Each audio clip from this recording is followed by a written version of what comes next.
Mi pregunta es la siguiente. My question is, por favor, aléjese del monitor. Por favor, aléjese del monitor. Algo más sobre qué Specifically know a little bit more about informational systems and the use of the touch screen. Would you like to take that? Well, the touch screen is very effective, especially in environments where keyboard might be slow in terms of providing access to the information, or where individuals may not be highly skilled in using a keyboard. And touch screens are especially effective in kiosk kinds of environments where it might be a variety of people visiting your installation and coming through and needing to have access to the multimedia information without you providing them with a lot of instruction. A touch screen can be very effective in that environment. It minimizes the amount of skill a person needs to get into the information. They can navigate very quickly, easily. But I would like to add that we have found in our experience, especially in a training capacity, in a school, in a classroom capacity, that having to always have someone put their hand up all the time, from a desk can get very tiring over an hour's period or longer. And that, in fact, a mouse is a very good tool to use instead of the touch screen. And most software allows you to use either a mouse or a touch screen interchangeably. We have a call now from Mexico, from the Comisión Federal de Electricidad, CCAP, in Mexico, DF. Welcome. Your question, please. Gracias. Thank you. ¿En qué consiste la norma GUI? What does the GUI rule imply, and how does that impact multimedia products? Well, the GUI is the graphical user interface, and it's it's kind of the state of the art today in terms of how one designs the way people encounter multimedia content. And it should have an intuitive feel so that the user understands, without having to refer to a complex set of instructions and manual, how to move through the multimedia training and experience. We have a call now from the Instituto Tecnológico de Tuxtepec in Tuxtepec, Oaxaca. Welcome, and your question, please. Muy buenos días. Es una pregunta. Good morning. This is a question that Engineer Luis Velázquez Martinez would like to make, and the question is as follows. If multimedia could be applied to agriculture or to the agricultural sector, to the... Certainly. Really, any application, any industry where it's good to be showing pictures and audio in order to teach something, whether it's how to run a tractor, what type of plants and seeds work well, even showing the type of bugs, pests that you might find in the field that you want to identify. All these are perfect for multimedia. We have another call from Mexico, Nuevo León, the Comisión Federal de Electricidad, División Golfo Norte, Monterrey, Nuevo León. Welcome. Your question, please. Thank you. Good morning. My question is as follows. At the present time, what has been the development of multimedia in hospitals, specifically through the PACT? Thank you. Hospital applications. I just didn't catch the last part on the PACT, but the development. Could we get a clarification on the question? Sí. Special accident and communication. Special accident and communication science. Okay. I'm not familiar with the group, but still, I think what you want to say applies. I think that the question is a very good one. I am not familiar with the specific group. If you'd like to send me that information, I can follow up on that. I'd be happy to do that.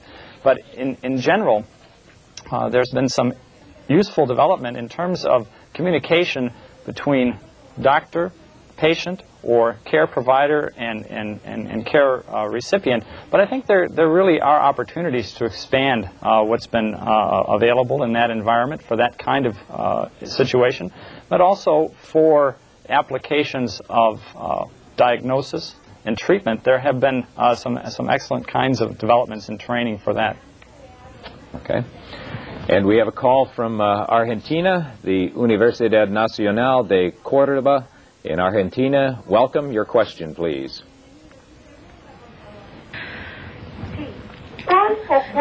Yes.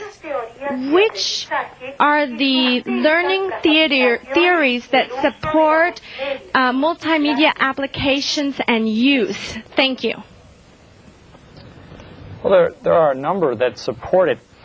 One of the things that has been an irony in some ways in development of new technologies, going back all the way to the development of television and television content, is oftentimes the creation of the content has not always been based clearly on learning theories. But in the case of multimedia, many of the pioneers are using theories of human information processing, cognitive science, and how people learn different kinds of information. And so there are applications of those bodies of theory to the development of some of the best multimedia today. There are examples here in San Diego I could provide if the caller is interested. Okay. And we have a call from Chiapas, from the Instituto Tecnológico de Tuxtla Gutiérrez in Chiapas. Welcome. Your question, please. Good morning. This is Gilberto Castañeda. We have two questions that we'd like to ask. First, how could the handling of large files be handled in multimedia? And the second question is, what is multimedia's future? Thank you.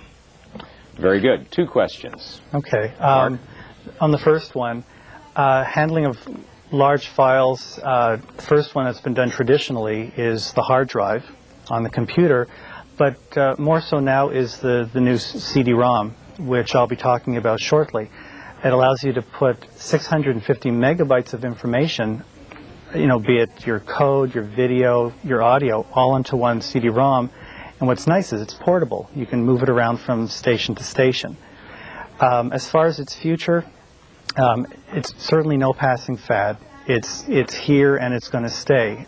In the same way that videotape became very, very important to distributing video for the last, 20 years, now multimedia is really hitting the forefront because it's going to provide an interactive way for users to learn and transmit information. Do you want to comment on the future, John? Just on the future, I think that one of the directions that we'll see develop is multimedia in an online environment, specifically on the World Wide Web. And next week, there's next month, a new product being released called the Virtual Reality Modeling Language, which will allow for multimedia files, which ordinarily would be very large, will be compressed to a very small size and will be enabling multimedia in a networked environment very effectively. Our next call is from the state of Jalisco, Universidad de Guadalajara in Guadalajara. Welcome. Your question, please. Yes. Good morning. My question has to do with the area of research. Specifically, what applications does multimedia have in the research area, in areas such as chemical engineering? Thank you. There are a number of applications that are especially useful in the sciences. One application has been developed at the San Diego Supercomputer Center. They have an advanced visualization laboratory where they've developed a number of software packages for taking data, which we might ordinarily think of just as numbers, and translating it into information that's represented in three-dimensional space. You wear special goggles, you move through this multidimensional space, and you understand things like the flow of wind over a continent and the impact that a mountain range has on airflow at 40,000 feet. You understand the flow of chemicals, pollutants in a water system in the San Francisco Bay Area in a way that if you just saw the numbers in a graph, you'd never understand it. But through their visualization laboratory, they've taken those kinds of steps to do research to see how we can take data and translate it into multimedia information that is very dramatic and compelling. And we have a question from Panama again, the Universidad Tecnológica de Panama. Welcome. Your question, please. Sí, buenos días. Mire, ¿cuál sería el mejor mecanismo de multimedia para incorporarlo a la empresa de telecomunicaciones? We need to wait for the translation on this one. Sí, ahora sí se escucha. Sí, mire, ¿cuál sería el mejor Yes, mecanismo de which would be the best multimedia device to incorporate it into the telecommunications sector? Okay. Are you meaning which platform, like a Macintosh versus IBM?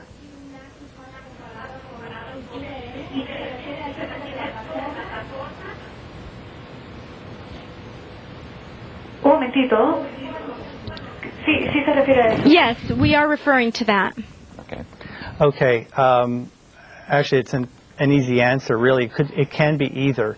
It depends on what system you already have. There's software to incorporate either the Macintosh or a PC into whatever network that you already have set up. So that makes it easier on you.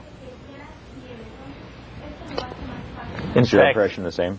In fact, most cases, the product can be delivered and is delivered for either platform. If you don't have a system, in general, the state of the field today, PC-based platforms tend to be less expensive than Macintosh-based platforms. But with the newly released operating system that Apple has provided, we're seeing the development of clones, and so Apple's prices may become more competitive in the future. We have a question from Coahuila, the Instituto Tecnológico de Saltillo in Coahuila. Welcome. Your question, please. Muy bien, gracias. Yes, thank you. We just wanted to ask you for something. Could you give us some tips as to how to develop the structure, the global structure for a multimedia program? Thank you. The global structure. All right. A challenge. Global structure, I think following most, like most types of instruction, you want to set up a way for the person right up front to know what the objectives are, so they know what they're getting themselves into. We like to actually present problems as they're going into the information, so that they could essentially test out, if you're dealing with a training, so that they can people who already know the information can just move on to the next thing that they don't know, and people who are having problems can get remediation, and then at the end tie it all up together so they understand what they've learned and give a summary. That's all very accurate. I would just add that one element one might consider is we're moving away from strictly a kind of tree and branching structure to what is known as a hypertext kind of environment, where the information, multimedia content, can be linked in a non-linear fashion, so that the person, as Mr. Better has said, the student can move as they need to move through that content. We have a question from Veracruz, the Instituto Tecnológico de Minatitlán. Welcome. Your question, please. Yes, this is Engineer Wilfrido Garcia Núñez. What results or experiences have you seen with multimedia use in education? And what perspectives do you have in this sector for Latin America? Thank you. Okay. Well, I've seen a number of very interesting examples of multimedia that has been developed for education, and there's a new product that's been developed here at San Diego State in the Department of Educational Technology on the story of Amelia Earhart. And it brings in a variety of very rich kinds of media content, and it teaches students, especially for students in the K through 12 kind of environment, about not only the subject matter of Amelia Earhart, but about the role of women in leadership in society. And they've done a very creative kinds of application that build into existing curricula, but further it as well. And I think that we need to look at some of the opportunities for collaboration between private companies and public institutions here in the United States and partners in Latin America, so that the specific content that would be developed would be tailored to the specific communication needs and educational needs of those situations. It may not always be a case of just being able to translate something from one language to another. It may be more complex than that. And I think partnerships would be a very good way to go to enhance the development of multimedia in Latin America. And our last question in this session from the Universidad Autónoma de Baja California in Mexicali. Welcome, your question.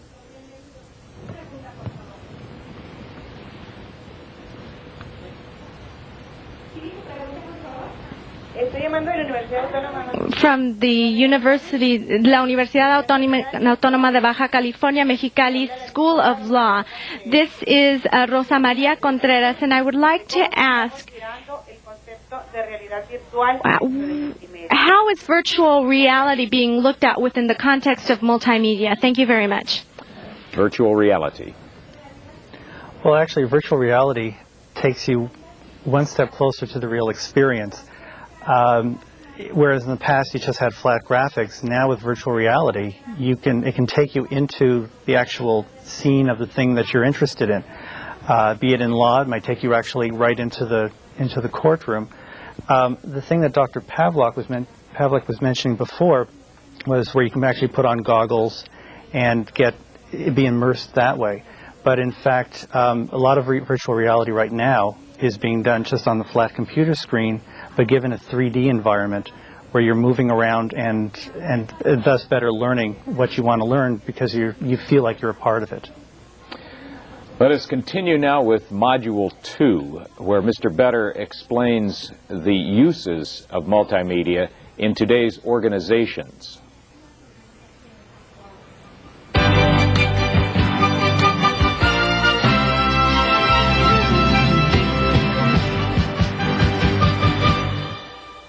During the next few minutes, I'll be talking about the uses of multimedia in today's organizations. Multimedia seems to be something new that everybody is suddenly discovering. Actually, many multinational businesses have been using some form of multimedia for over 15 years. So what's changed in multimedia over that time? In the United States, the first major organization to use computer-based multimedia was the military. The U.S. military is considered the largest training organization in the world. In the 1970s, they were faced with soldiers who were using increasingly complex weapon systems but lacked the advanced reading skills to properly train from the printed manuals. So the Army looked for a system that used video to teach content and was durable enough to play in the field, where much of their training takes place. The answer was a technology called laser video disc. And here's an example. This analog disc holds 1/2 hour of broadcast quality video and 2 half-hour audio tracks. The audio can be played as stereo or mono. These tracks can also be creatively used for a novice and expert audio or dual language instruction. By the early 1980s, when desktop computers began appearing, universities and some training companies began to see the potential of interactive video for business and technical training. University studies were already showing that properly designed multimedia training was a very effective learning method. The pace of learning was controlled by the learner instead of by the teacher or the videotape. But multimedia was slow to gain acceptance by business. The training community was very excited by this great learning tool. But then reality set in. The cost of producing these interactive training programs could cost anywhere from $60,000 to $400,000 US. The computers needed to run the programs were also expensive. With the addition of special video and laser disc controller cards, the cost of hardware ranged from $12,000 to $20,000 US. For many companies, it just wasn't cost effective to teach new employees skills this way. And yet, some companies did successfully begin to use interactive video for training. Right now, hardware costs have begun to drop dramatically, and the cost-effective CD-ROM is replacing the Laserdisc. In the United States, multimedia computers can cost between $2,000 and $3,000 US. Development costs are decreasing, but can still be high. So what would make a company invest such a large financial commitment to produce a multimedia training program? The answer is the company's bottom line. It either makes sense when the multimedia program saves money, or it makes money. The company I work for, IVA Communications, has produced many multimedia programs for many corporations.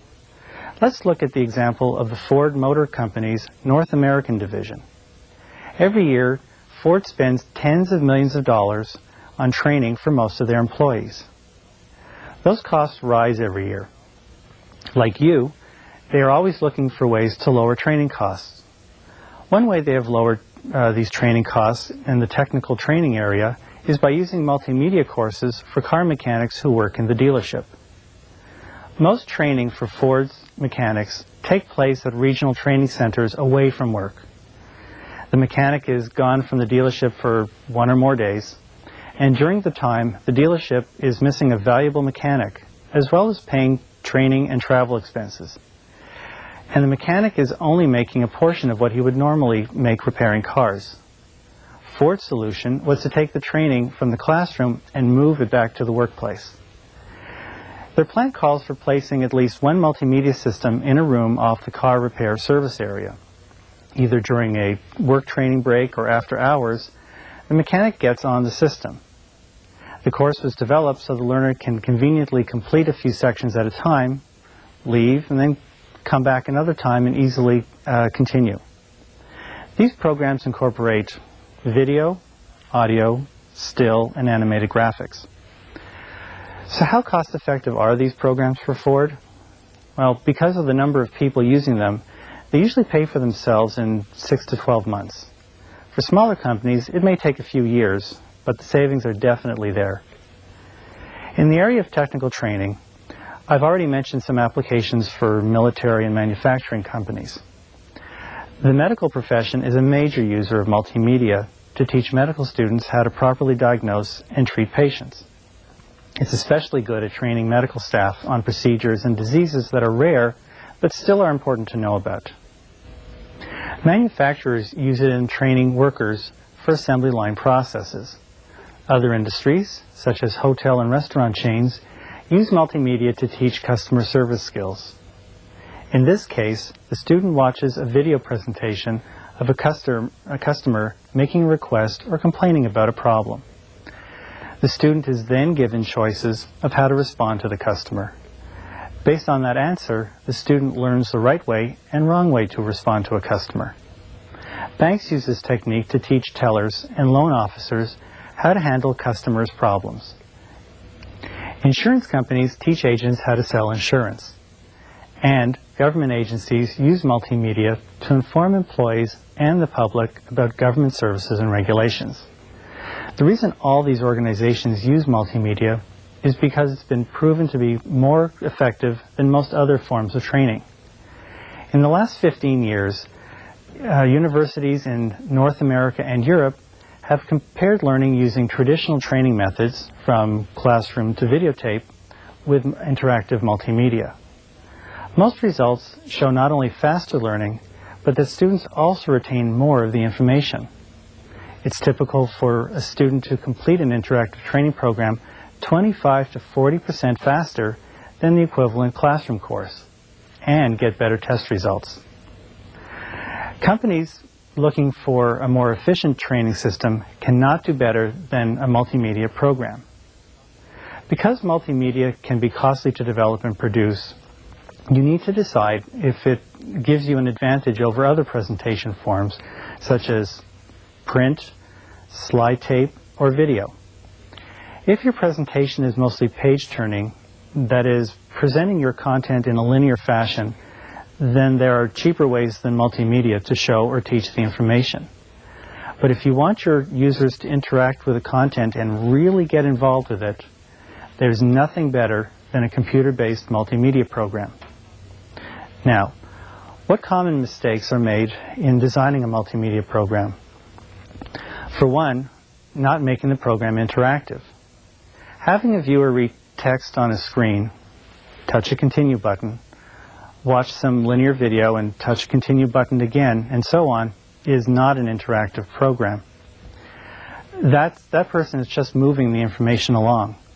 But challenging the viewer to make intelligent choices based on information they see on the screen, and then giving them feedback based on their response, that's interactivity. Giving the viewer some control over the order in which they get their information, that's interactivity. There are many ways to achieve this.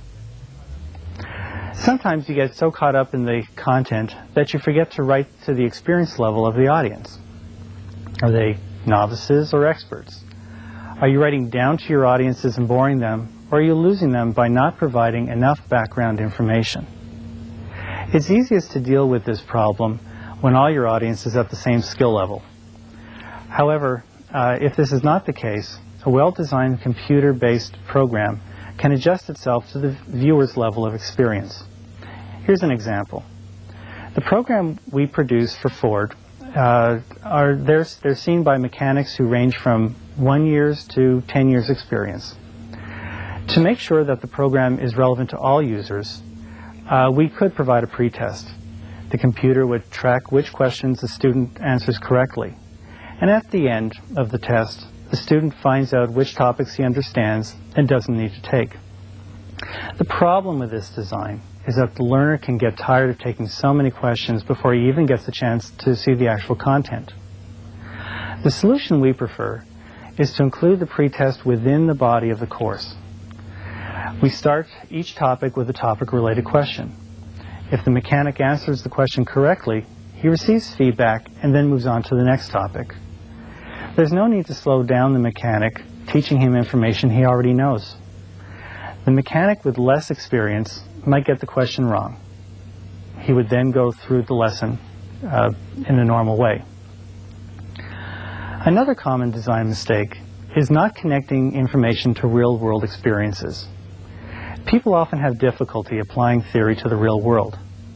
Information has more relevance if the learner can see how it's applied. This is especially true if you can relate the information to the learner's common experience. So if you are teaching technical information or skills, provide that information in the context of an interesting example. Perhaps start off the topic with a familiar real-life problem and use that as a starting point for the lesson. Then test the learner by providing an exercise that uses another real-life problem. Okay.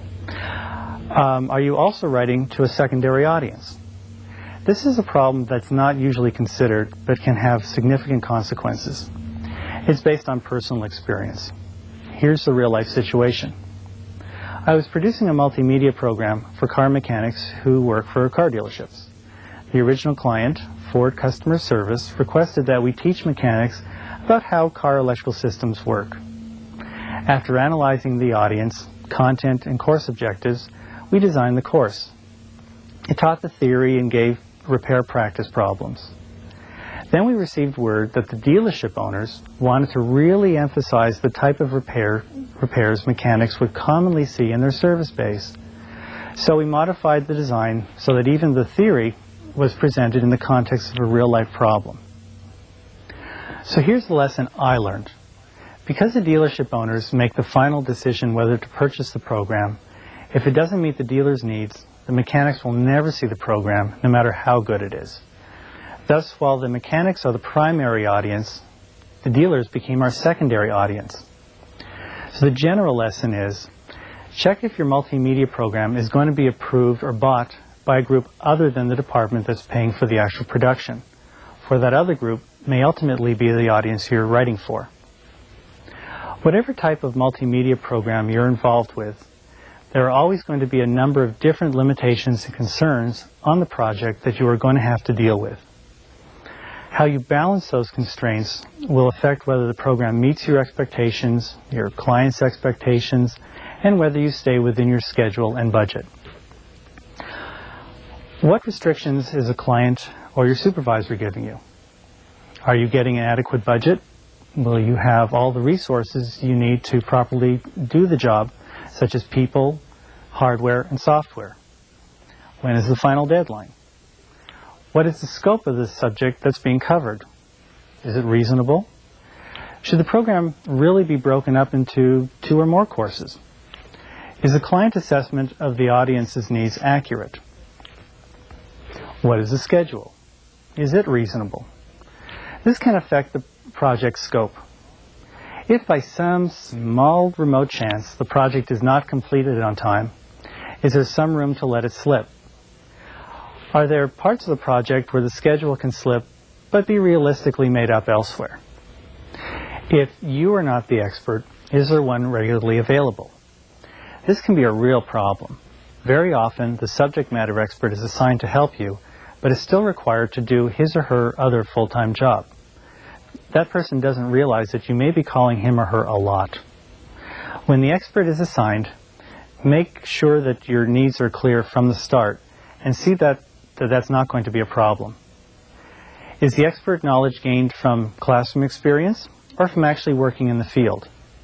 Depending on the subject, how things are done in the field may differ from what the book says.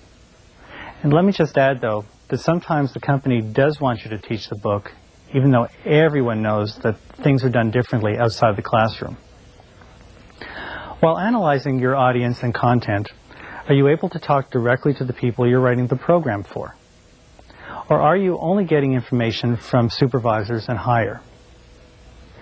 Does your analysis show a conflict between the scope of the design and what your budget and schedule will allow? Do you have the staff required to properly produce the program? These include subject matter expert, designers, writers, artists, video production crew, and programmers. If you don't have the resources in your company, do you have the budget to hire contractors? Do any of the people working on your project have experience producing interactive programs? What type of computer is the final product supposed to play on? Can it handle the media you are being asked to produce? This is especially critical when playing digital video. Digital video is still in its early stages. You need at least a 486, 66 megahertz PC or a Quadra Macintosh to play decent unassisted video for Windows or QuickTime movies. The same is true for MPEG standard video, another type of digital video, which requires a special MPEG decoder card. Are you developing or testing your program on the same computer as the end user is going to use? All machines are not created equal, even similar ones.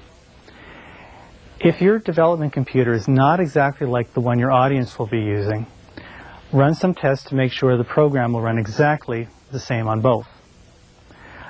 And all other things being equal, it helps if the computer you're programming on is the fastest one that you can afford. Do you have all the proper software tools you need to do the job? Will the programming or authoring software limit your design?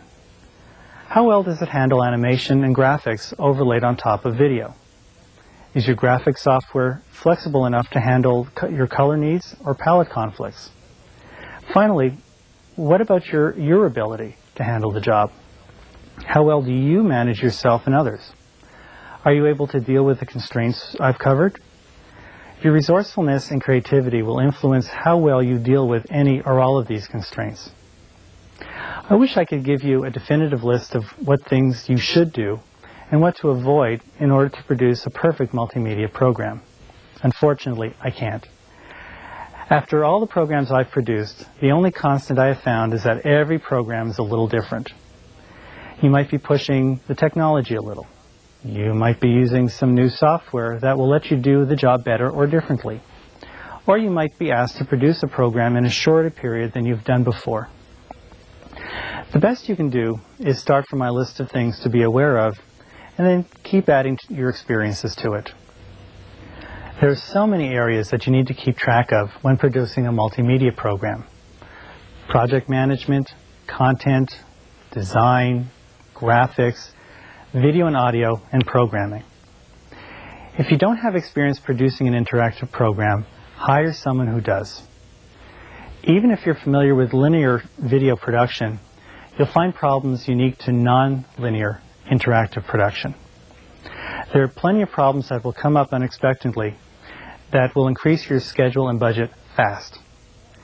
Observe how it's done, and then, if you still want to do it yourself, you'll know what you're getting yourself into. I spent the last while telling you all about the things to be careful about when dealing with multimedia. Having said all that, I must stress that multimedia is a technology that many companies should not be without.